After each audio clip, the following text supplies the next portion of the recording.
dir sind wir neue Menschen geworden. Das Alte ist vergangen, bis Neues hat angefangen. In dir ist die Hoffnung von unserem Leben, der Grund, warum wir singen, von deiner Herrlichkeit. In dir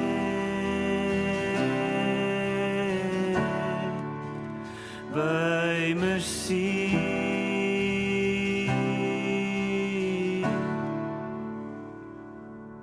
In dir offenbart sich Gottes Liebe, sie spricht uns frei von Sünden, von uns noch Gefangenen.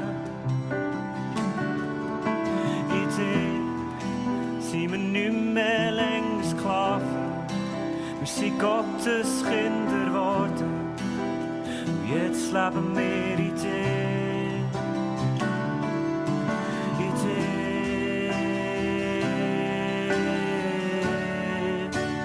wollen wir sein.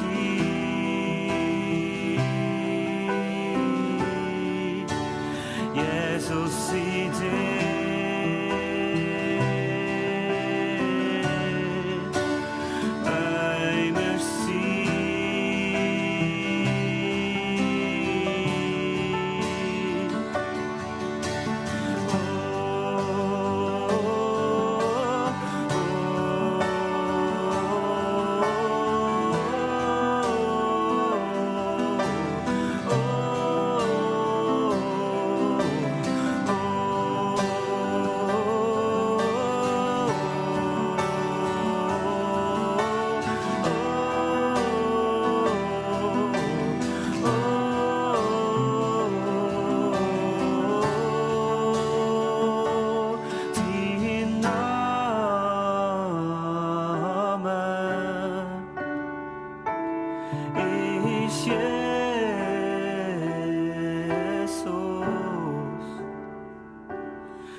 Stock dir sein Treiben, wer in mir ist und ich in ihm bin, wird viel Frucht bringen.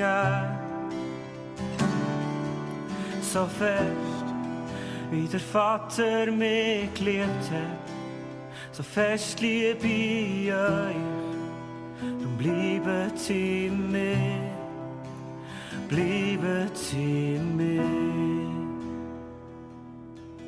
Ja, wir bleiben in